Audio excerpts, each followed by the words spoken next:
Helljumpers, Chapter 17, New Mombasa. Twilight opened her eyes, and her entire body felt sore in combination with a splitting headache. "Welcome back to the waking world, sunshine," somebody said to her right. Turning her head, she found that Tyler was sitting down next to her and eating rations. Looking out the window, she saw the sun had already set. How long was I out for? She asked the ODST, sitting up despite the fact that she felt like crap. About 6.5 hours. We've been dragging you along looking for a safe spot until you woke up, he explained. After that wave hit us, you started screaming and thrashing about as if you were burning from the inside out. Lucy was having serious doubts about if you'd wake up without professional help. Twilight was silent for a moment.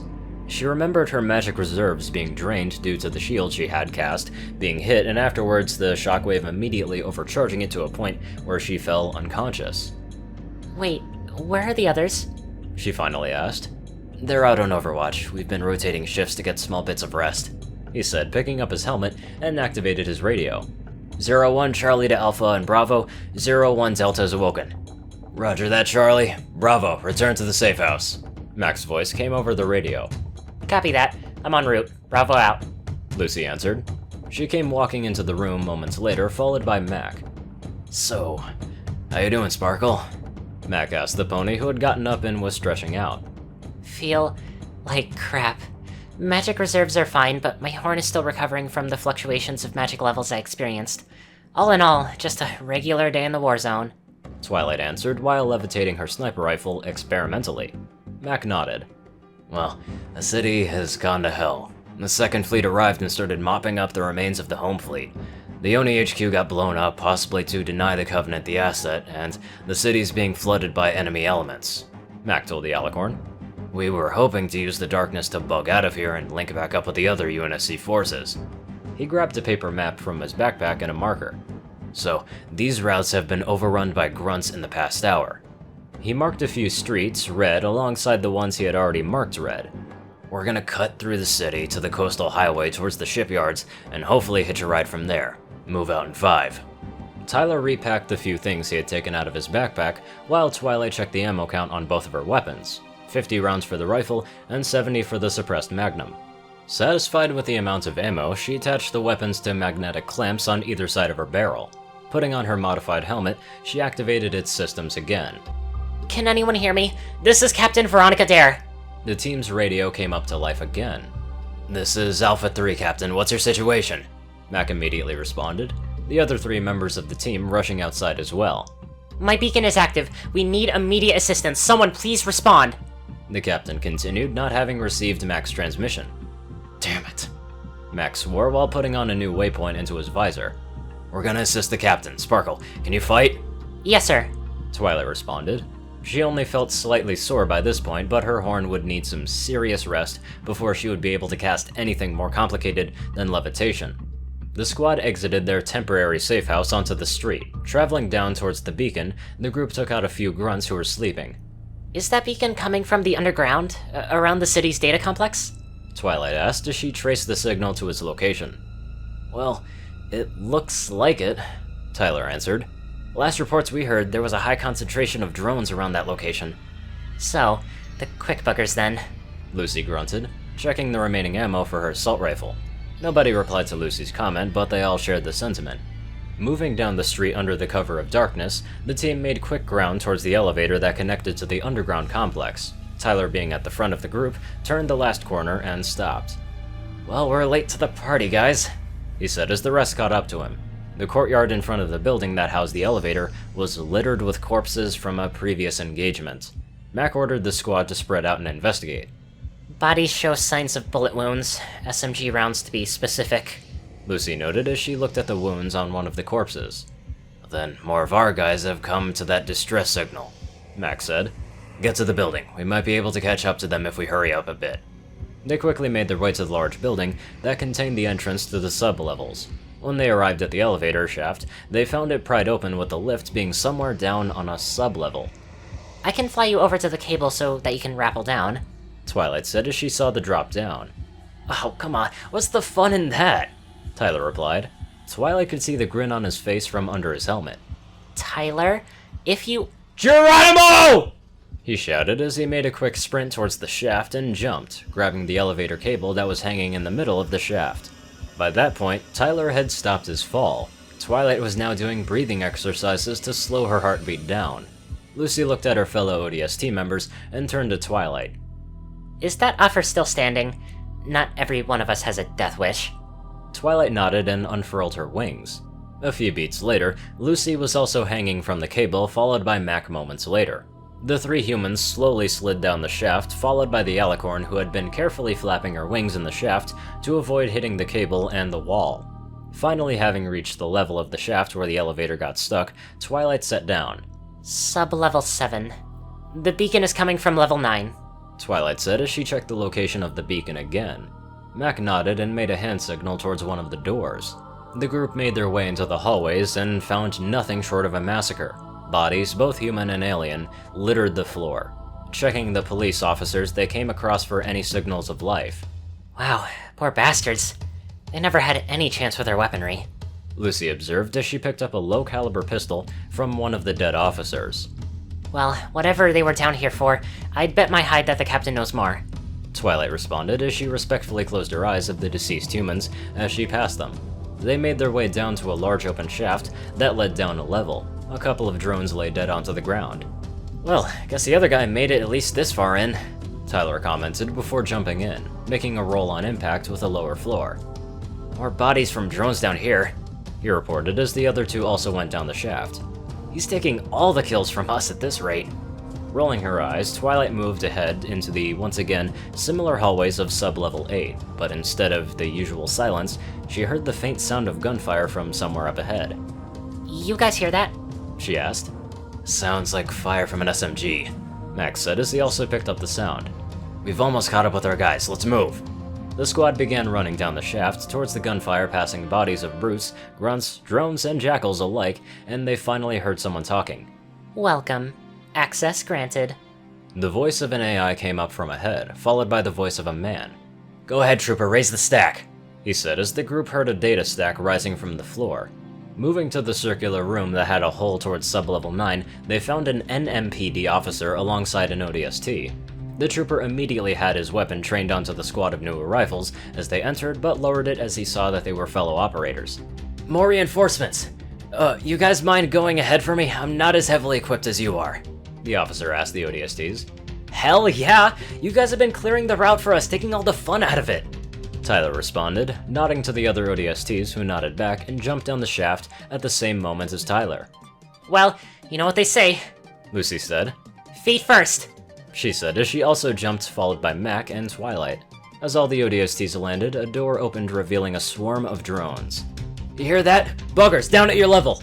The NMPD officer shouted before he noticed that there were also drones on his level. Oh, no, they're up here too! Coming out the damn vents!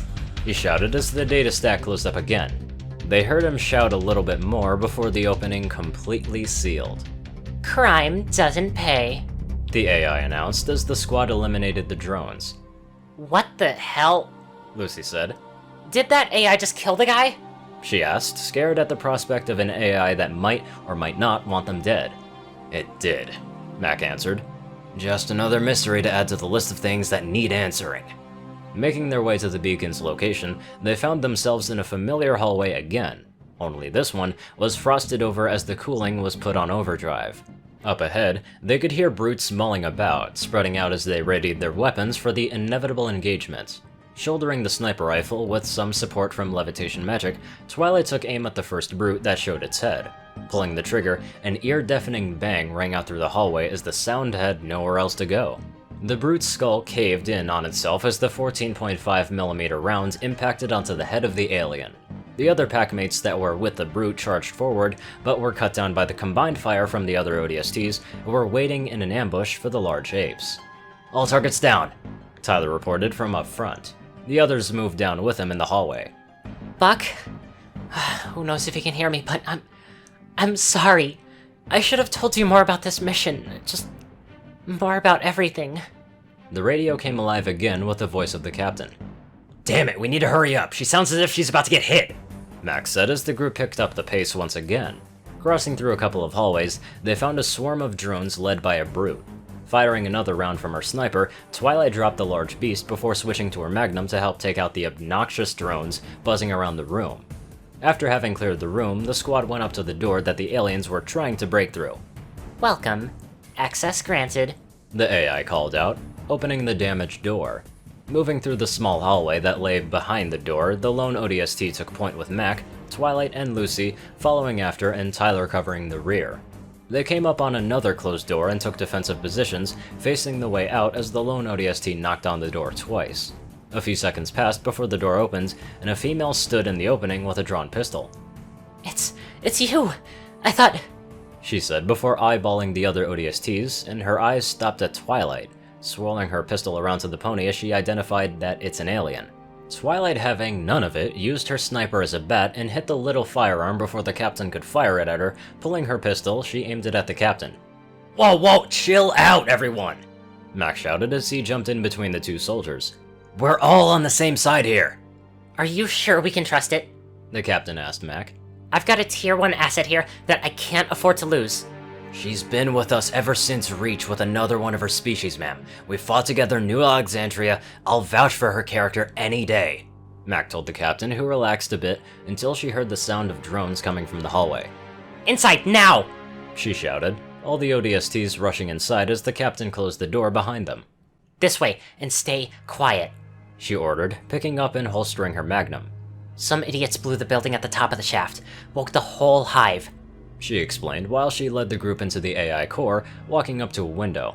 Down there, that's the superintendent, the AI that runs every system in the city. So my mission, or our mission, is to secure the superintendent's data. The view showed drones buzzing around the room up ahead. Problem is, there's only one way in from here, right through the hive. It would have been suicide to go alone, and I was hoping for more backup, but I guess you guys will do the trick just fine. She walked up to the door that led down to the hallway to their destination. You guys good to go? She asked one final time. Let's just get this done and over with so we can get out of this forsaken city, Lucy said. The captain nodded and opened the door. Charging through, the group took out a few grunts and jackals, quickly making their way through the hallway towards the end of the hallway into the large chamber that they had seen before. The entire roof was plastered with some sort of hive structure that drones had made. Captain Dare led them up to a level in the chamber and moved towards their ultimate objective. About halfway there, buzzing started to come through from the hive. The bastard spotted us! Lucy shouted as she opened fire with her assault rifle. Just run! The captain shouted as the squad ran after her, picking off any drone who came too close for comfort. Twilight saw a red drone landing on a catwalk ahead and aimed her sniper at it. After firing her shot, she saw it ripping through a shield that was projected around the drone, killing it instantly. Red ones have shields, she reported as she ran past the corpse. Shouldn't matter that much now, we're almost there. Dare shouted back. There, that door. The group rushed in, the door closing behind them. God, I fucking hate those fuckers, Lucy said as she reloaded her rifle. So, anyone need a medic? No one answered as none of them had any wounds that needed treatment. Dare took point again, and the team made their way into another large room just as a phantom started flying away. It won't be long until they smash through that door. Let's take them out now, she shouted as the group split in two. Twilight remained on the high ground while the other 5 approached the brutes that had been dropped off. Firing her first shot at one of the brutes, the group began their familiar routine of having Twilight blow out the shield while the others took down the brute with overwhelming firepower. That was, until the brute chieftain charged in. Being the only hostile still alive, Twilight fired a round into its chest, but to her surprise, the thing didn't even as much as flinch as the bullet bounced off the energy shield. The rest of the squad tried to get away from the chieftain, but the large alien was already in the midst of swinging his gravity hammer. A sickening crunch later, Tyler's body hit one of the support beams. Twilight's world slowed to a crawl as she saw the body falling limp. Aiming the sniper in between the eyes of the brute, she pulled the trigger. This time, the bullet had its intended effect and downed the shield before penetrating into the brute's skull. With the last enemy down, Twilight attached the rifle to her side and jumped down towards Tyler's motionless body. Lucy was already at work stabilizing the ODST as the alicorn arrived. I need your biofoam scanner, Twilight, Lucy told Twilight, who immediately passed her canister to the designated medic. His left lung has collapsed and he probably broke every rib on that side of his body as well, but his vitals are stable right now. Lucy said, putting a valve on Tyler's chest over the left lung to draw out false air so the unconscious ODST could breathe. Grabbing the downed ODST by a hand grip onto the back of his armor, she dragged him along to the door. Welcome. Access granted. The AI said as it unlocked the door. The group continued through the hallway towards the main AI core. Twilight stayed close to Tyler as he got dragged along by Lucy. Having reached the end of the hallway, they finally entered the AI core. Upon entering the main core, the power to the lights went out, so everyone lit up their flashlights and activated their night vision. The core itself seemed to be missing some components as something had buried itself into it. Don't shoot. Dare told everyone as they had already raised their weapons at the hole in the core where an alien had just poked out its head. We'd seen them before on the other ops, but we've never gotten this close. She continued, the others lowering their weapons as Dare put her own magnum onto the ground. Why should we trust it? Unlike Twilight, it's with the Covenant. Mac asked the captain. Best we can tell, they're prisoners or slaves. Either way, they don't like the Covenant any more than we do. Dare explained as she walked forward. The floating alien came forward to meet Dare. I spotted this one in the tunnels. Watched it access comm lines, cameras, traffic control, you name it. Eventually, it holed up here. Dare removed a metal piece that got stuck into the alien from its body. Oni calls them engineers. We think they're some sort of biological supercomputer. If I'm right, this one's taken the superintendent's data and combined it with its own. Everything we need to know about the Covenant, what they're looking for under the city, is right in here. She finished as she patted the engineer onto its head. An alarm went off and the engineer floated over to a console, activating a camera feed that showed brutes landing in the large room next to the core. Damn! Buggers must have raised the alarm! Dare said as the camera panned to the door outside of the data core, revealing another ODST. Buck? She shouted into the comm. Veronica, where the hell are you? The ODST replied, looking around his immediate area to see if he could spot her. Data center, but we're coming out. The captain replied, motioning the others to take point. We? Buck inquired. The rookie and another ODST squad along with another asset. Whatever you do, do not, I repeat, do not shoot anything pink. She replied. Whatever you say, just come on! Buck answered, eager to get out of the underground. Dare picked up her pistol again. Those brutes are here for the engineer. They'll kill it if they get their chance. She turned to the engineer. You, stay behind me, okay?